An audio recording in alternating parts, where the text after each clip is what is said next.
Welcome to Crown Level Confidence with Kalia Janae, the podcast where we empower and inspire you to achieve unstoppable confidence and self-belief. I'm your host, Kalia Janae, a wife, mom, entrepreneur, as well as a certified life coach and motivational speaker with a background in humanities and communication. I'm excited to navigate this transformative journey with you.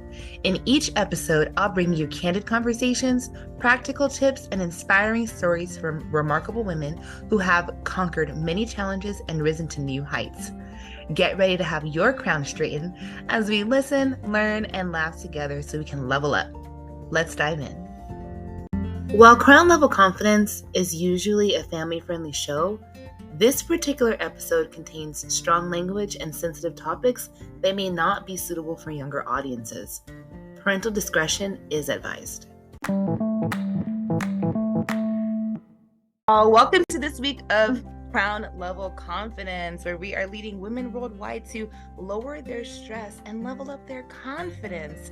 Y'all, this is Kalia Janae, and I'm so excited, one more time, so excited to bring you this next guest. Y'all, I have Jennifer Heath.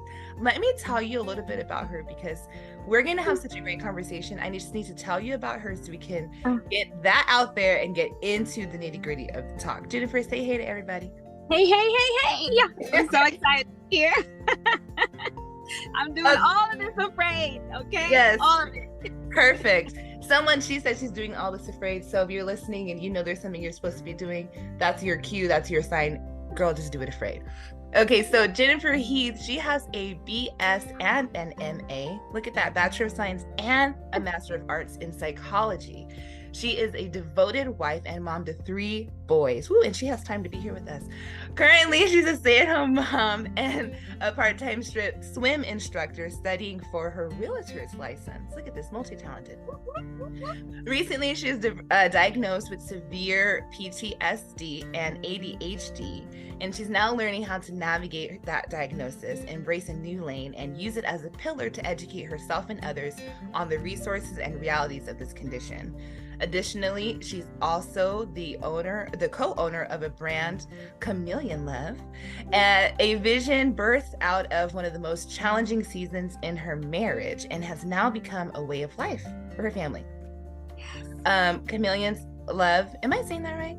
Yes. Chameleon's Love is truly about learning how to love people the way they need to be loved, not the way we want to love them, starting with ourselves. That's a whole episode right there. Yeah. This concept has ignited a flame to encourage, inspire, and show women how to really live out this love as a means to helping them understand how to set the foundation in love in all relationships. As a woman who's lived in the shadows of others, who discounted her worth and self-sabotaged life as a result of trauma, she is no longer that woman, okay? What? With the help of the spiritual guidance that she's allowed God to restore in her heart, her image, and her perspective, she is now ready to walk and flow in her purpose. Didn't I tell y'all Jennifer was the bomb? Didn't I tell y'all we're gonna have a part 2 and a part 3? I can already tell. She's gonna be a recurring guest. All of it. I'm here for all of it. Sign me up. I'm good. Okay, so Jennifer, let's dive into our conversation here. So, yeah. You know, we've got women worldwide that are listening. I look at the analytics and I'm like, wow, God, you are really doing your thing on our podcast here. So, why do you think some women struggle in sustaining friendships with other women? Okay, that's a question that I struggled to answer myself. And I went through life, and I'm telling you, it's been years about that. It's been years for me to realize this. But what I've come to realize in doing my own self-work is I have failed, I know myself, in relationships and navigating healthy relationships with other women because I didn't love myself. And I found myself trying to affirm who I was in the relationship with other people. And so it was all about what they were showing me and what they were giving me that would affirm me. So if they fell short, or if they didn't want to be a friend anymore, or want to connect with me, or any of those things, if there was any failure in that, it was like, man, it kind of stripped me of self-worth. And some I've subjected myself so much. I've always found myself like over loving, right? Like extended myself where people like that person doesn't love you. That person doesn't even like you, Jen. And here you are like putting yourself in their face, like get out of their face, stop, and I found myself, I heard a lot about this. Like when I was little, they were like, you're just doing too much. She does too much. And I was wondering, like, what is that? And I was doing so much to want to be desired and to affirm and to be befriended that I didn't even know who I was. Wow. And I really truly believe that when you learn and love who you are, it attracts that kind of relationship. And instead of making it what we want it to be, it comes together organically. Why? Because that is based on a different kind of relationship. It's not based off of trauma. It's not based off of drama. It's not, based off, like all of these insecurities. When you create that kind of love for yourself, you welcome organic relationships. And I think that's the way you start to build healthier connections with women. And that's why we're sometimes we tend to be so overbearing with relationships. Like, that's my girlfriend. Like, if she stops talking to me, that like my husband always asks, he's like, why is it so hard for y'all to just talk? And I'm like, what? Right. What are you talking about? Like, talk. We do talk. Right. He was like, yeah, but when something's wrong, why is it hard for you guys to just speak your mind, speak your word? Like, what's the problem? And it's like we get offended. We have to take it to heart. But if you know who you are and whose you are, if you truly love who you are, then even when you fall short and that person is for you to connect with, even when you fall short, that's not going to mess up that relationship. Exactly. It's going to make you stronger. Yes. Because you have a mutual understanding, and you have a better foundation, right? Loving yourself. The Bible says, love your neighbor as you love yourself. And a lot of people, they like to really emphasize that love your neighbor part because they see themselves as the neighbor. Right? Love me. But do you love you? Yeah, but do you love you? Like, it's the same thing. Like, even in now, I'm like, will you date yourself? Right. I ask women, like, I'm an avid dater. I date myself. I have MHDs, MHT, and MHBs. I have MHDs, mental health days. I have MHT, mental health time, and I have MHBs, mental health breaks, where I go and I love on myself and I don't talk to anybody. I disconnect from things. My boys, my beautiful boys, they'll be like, Mommy, it's that time again. I'm like, yep, it's that time again. Gotta go. And my husband will know. He's like, babe, you leaving for 4 days this month? Yup, leaving for 4 days. My MHBs are 4 days. You hear me? Like, I need a Thursday through Sunday. I'll be here Sunday morning to pick the kids up for church. Like, absolutely. Like, and I'm thankful for a husband. I didn't always have the confidence to tell him what I needed, though. This was years. We've been married for 10 years. I just started these breaks 2 years ago. Wow. 2-3 years ago. Like, really?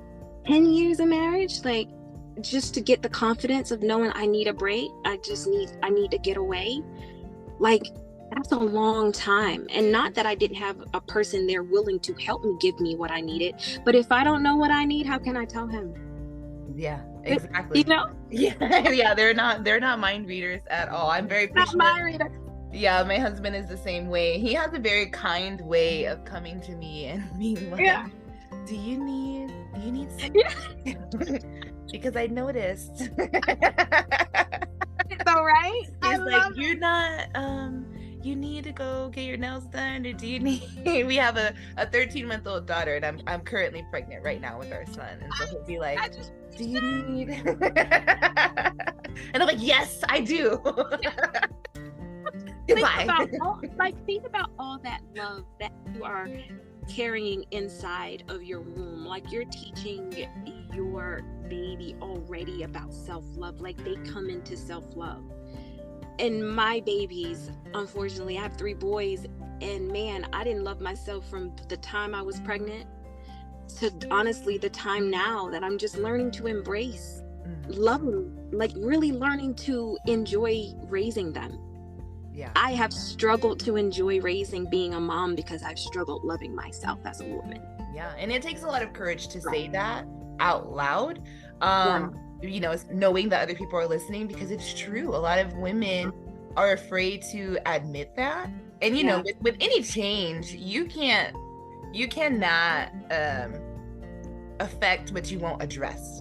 Right? Absolutely. So if you're not even willing to admit that to yourself or even say it out loud, there's no possible way that that's just going to magically change. And you know, but there's a lot of shame in that, right? There's these personas of the June Cleavers, or even, you know, just these women that we've seen, you know, in media or even in our own families who were suffered in silence, right? They were so sacrificial, you know, and it was just like, you can put yourself first without being, you know, selfish.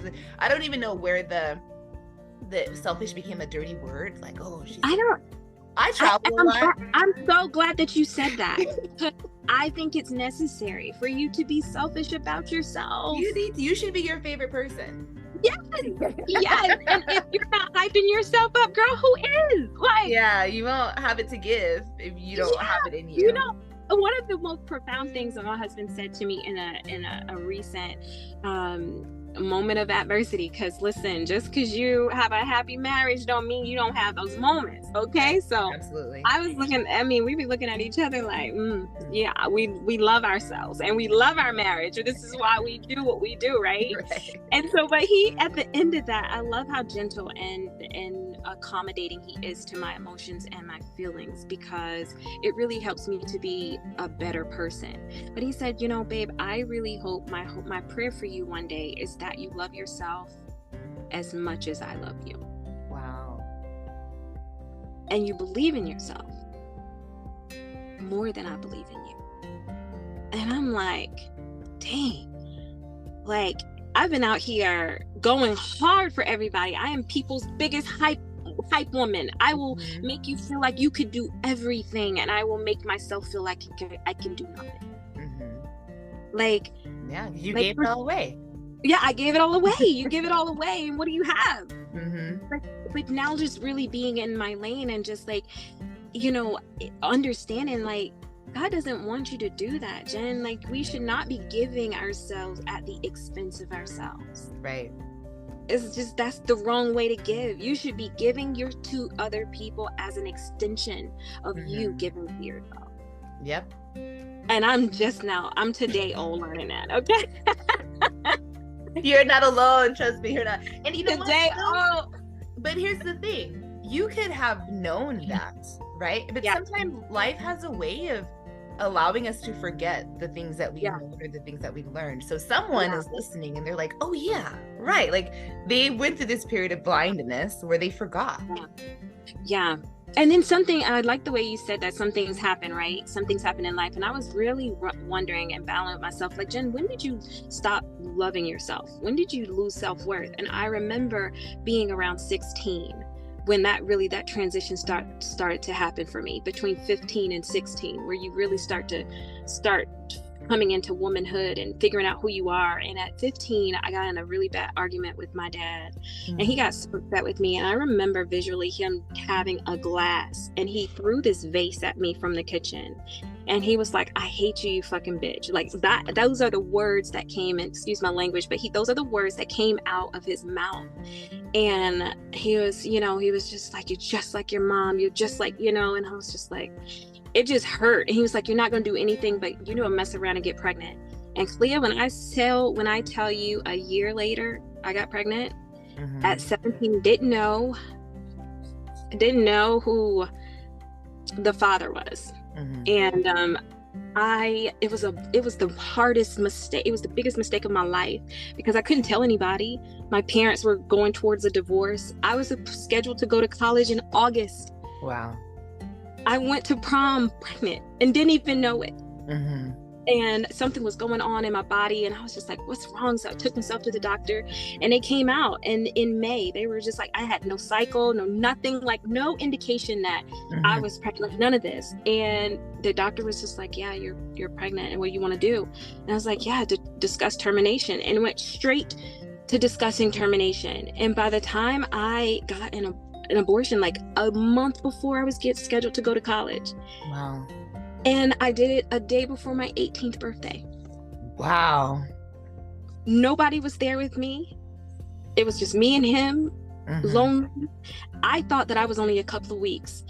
Going through the abortion, I didn't realize I was 18 and a half weeks. Wow, Jen. And they said it was a boy. And Wow. I was so sick. And it was just like, man, like, all the things, like, I just, at that moment, like, I just lost myself, you know. Absolutely. And I'm like, dang, like, how could I ever be a mom to any more kids, or be a wife? And I've done this, you know, and I bled like alone by myself, and I carried that shame for years, right into college. Wow. You dealt with this in July, you're going right into college. In August, it's like, okay, I'm back, you know. And I really wasn't. I left my self-worth in that clinic, you know. And I struggled to get it back. And I am, when I say like loving people, and I always felt like I just overloved people, and just, I was just too much for people. But really, it was just, I had all this nurture. Yeah. Because I had really been a mom since 17. Yeah. You're operating at a deficit. You were giving all that had been built up and accumulating from what your body, everything in you had already been in motion to do all of that. Prepared to give. And you know, when I met my husband, he was like, you're just so nurturing. And I'm like, what are you talking about? Like, how could you just, what are you talking about? I don't even see it. But it really is like my desire to love people and to make people feel good and to encourage. Like, it's always been that. And now, like, I have 3 boys that I love so much, and I like write like little notes in their lunch boxes, and I leave love notes all over the house. Yeah. I'm like making lunches with flowers and gummy bears and all this stuff, and I'm like, oh, I get to do it. Yes. Like, people look at me and be like, oh, she's doing too much, and I'm like, no, I'm doing enough. I'm doing what I've been given. And now I'm loving like the way I'm supposed to love, with filling my own cup too, and learning like it's, you give your best self when you love your best self. Ooh, yes. She said, in case you were driving and you didn't really get to hear, she said, you give your best self when you are loving your best self. And that is so important. Yeah. You know, biologically, women, we're expected to be givers. You know, it's like you're shamed if you don't want kids, or if you're single and you have no desire, you know, to be married, or you're not, even if you have a desire. We're expected, right, to give. We get married, we change our names, our whole body changes, everything about us changes. The men just go bopping along, living their same, like, we get engaged and we're already claimed. There's no paper been filed, but I gotta wear a ring. Where's your engagement ring? You know, we're expected to sacrifice everything, almost everything about it. And the whole conversation is to remind women worldwide that just because that is an external expectation that we may not be able to change, you do not have to accept that internally. No. And when you start loving yourself, those are the relationships that you attract. You attract other relationships who aspire to love themselves too. And that's when they can accept your best self, because they love their best self. And they don't feel like they have to give themselves their best self at the expense of themselves. Right. Now, I have I'm gonna play, I don't like the term devil's advocate. I don't like that term necessarily, but I know what it's for, right? So I'm contrarian here. Yeah. And what do you say though for the women or the people, but we're talking about women here, for the women who clearly they love themselves, right? But I feel like there's a fine line here between I love me, only God can judge me, and take me or leave me, right? Like the people who there was this huge movement of being, unapologetic. That's like a huge buzzword. Yes. And it's a little cringy to me because I feel like when you're walking in love, you should be able to accept maybe some constructive criticism. You should be able to grow, right? You should be able to listen to what someone's telling you about you sometimes. Listen, people, they go, oh, well, you're just not a good fit for me then, or you're damaging. Well, it's like, I'm trying to help you grow. There was another profound moment that happened recently. A really close girlfriend of mine, we were so close and we've been rocking for years, but there was a situation that happened and I was a little uncomfortable with something that she did, and I was like, okay, God had already nudged me like, hey girl, you gotta say something. Okay, that's your girlfriend, you should be able to go to her. And I went to her with my feelings and my emotions, very apologetic, and it was no intent to offend. And as I was speaking and expressing myself, she said, listen, I've always been who I am.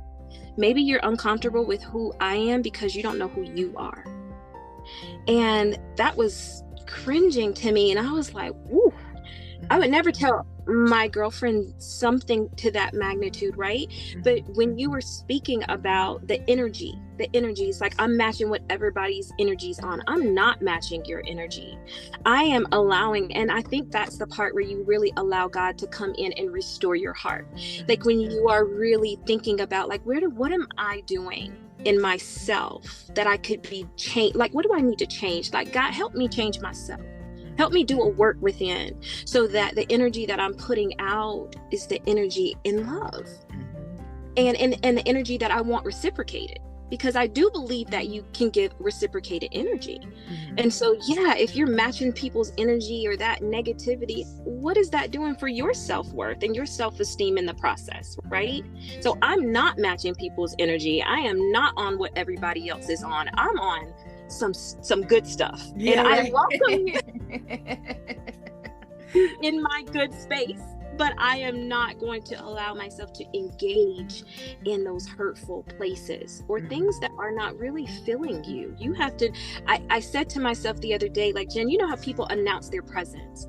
You have to announce your presence and then you feel like you have to announce your absence. I'm going to do this, or I'm going to pull this. Some people are like, I'm going to log off. Listen, when you know who you are, you don't have to announce your presence and you don't have to announce your absence. You move differently. Your presence lets people know, will welcome the people, and your absence will tell people. Right. It will speak for itself. So I think you're right. I think those people who say I'm not changing or I am who I am, like, I think it's like a self-sabotage to an extent, because it doesn't allow you to really be who God is really trying to create you to be. We're all evolving. It should never be a point where we stop learning to or desiring to grow. Exactly. We haven't arrived. Like, I didn't hear the trumpet. Did Jesus come back? Because we're not done. Who said that it's over? Like, no, wait, all of us should be able to have these meaningful conversations with the girlfriends that we love. Like, girl, you hurt my feelings yesterday. And like, okay, you know what? I love you. I'm sorry I did that. Like, what's so hard to say I love you? You know what I mean? And I'm sorry. Right. The people you love should never make you feel sorry for being offended. Right. Never. Healthy relationships don't make you doubt who you are for the sake of making them feel good. Right. I mean, we could talk all day about gaslighting and narcissism. Because that's what that is. If you didn't know, someone it's gaslighting. Change what happened when you confront them, they are gaslighting you. But I also realized that there were some negative things in me too. And I had to check myself, because I was engaging. I started to think to myself, like, when people are coming to you with trauma and drama constantly, you have to ask yourself, like, what is it about you that's welcoming this kind of energy? Yes. Like, Jen, you got to do something in here, baby girl. Like, that's you. That's a you problem. That's actually you're too way wide open, and we need to close down.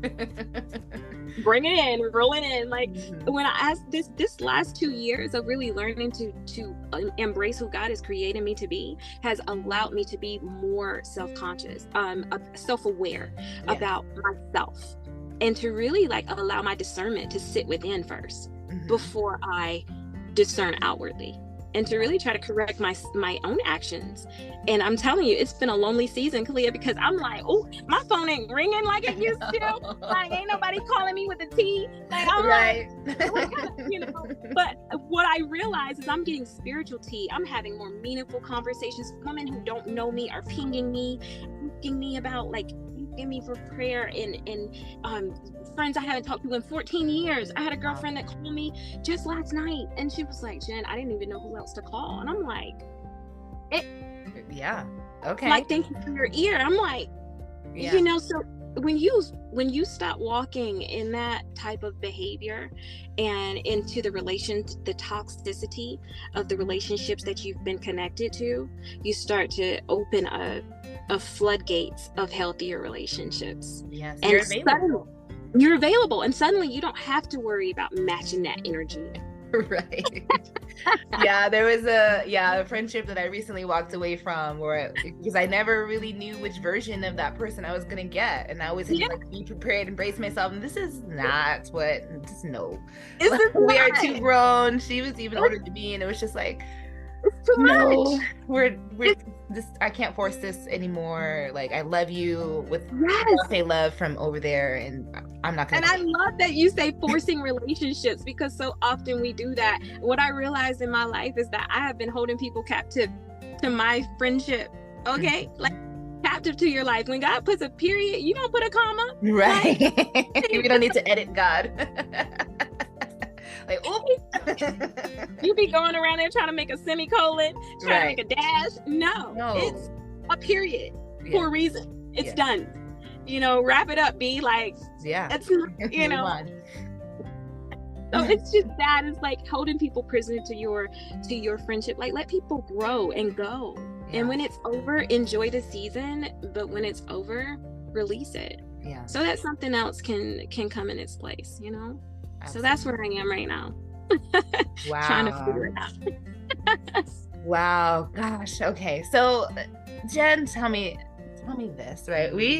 There's so much more we could talk about. I already knew that going into this. And like I said, y'all, she's not going to be a stranger on Crown Level. Please believe. Okay. So in summation, right? Towards the end of every episode, I always ask our guests, and listeners, you're very well aware, I always ask our guests for the final word. And so it means we've talked about some of the amazing things, but we're ending the episode. They're about to get out of their car. And what is the main thing that you want every woman listening to remember from our conversation today? I think the biggest thing is when you know who and whose you are, you can walk in it boldly. And when you know that God is for you, nobody can be against you. And that's the woman that's going to do major things. Whomever God created her to be. She already is. She's chosen, she's purposeful, she's ready, and she's gonna do it. And I believe that for her. I believe that for myself too, you know. And that's it. Like, self-love is the greatest love of all. The greatest. Wow. Yeah. Well, y'all, I don't know about you guys, but I'm ready to rule the world. Put me in the boardroom, okay? This has been amazing. If we had a studio audience, they would be on their feet, passing, clapping, cheering, jumping up and down, shouting in the aisles. Everybody, I know that you have enjoyed Jen as much as we have. And for everyone out there who's curious, you know, they're like, oh my gosh, how can we get more of Jen? Well, of course, as usual, her website and all of her socials will be tagged in the episode. So you just scroll down and you'll be able to click and, you know, copy paste however you get your information. But for those of you who are listening, ChameleonLove.org, right? That's her company. Yeah. Show love to her page. Whatever you need to do on there, sign up, donate whatever purchase, whatever she's got going on, you need to be part of it. And then, of course, she's going to be active in our Crown Level Confidence podcast between the episodes Facebook group. So, I always say, listen, don't be spamming her and don't waste her time. Okay. she's got enough going on, but she will make time for you if you come correctly. Okay. You send her a nice message. You guys leave her wonderful comments in our Facebook group. Let her know that she is loved and appreciated. But again, don't be about no mess. Okay. Yeah. All right, Jen, thank you so much. Thank you, Kalia. Thank you so much for having me.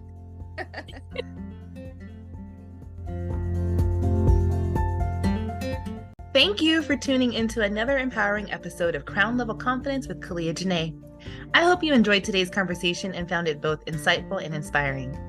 If you'd like to be a featured guest on the show and share your journey of confidence and self-belief, please reach out to me at podcast@kaliajanae.com. I'm always eager to connect with remarkable individuals who have a story to tell. And for those interested in connecting with me for speaking engagements or mindset coaching, you can find more information on my website, kaliajanae.com. I'd love to hear from you and explore how we can work together to inspire and empower others. Don't forget to subscribe to the podcast on your favorite platform so you never miss an episode filled with actionable tips and heartfelt stories. If you enjoyed today's episode, I'd truly appreciate it if you could leave a review on your preferred podcast platform. Your feedback helps us reach more listeners and inspire even more people to straighten their crowns. Remember, your journey to unstoppable confidence is a continuous adventure. I'm happy to support you every step of the way. Keep believing in yourself, keep shining, and always wear your crown with pride. Until next time, this is Kalia Janae, your host, signing off. Stay confident, stay empowered, and keep leveling up.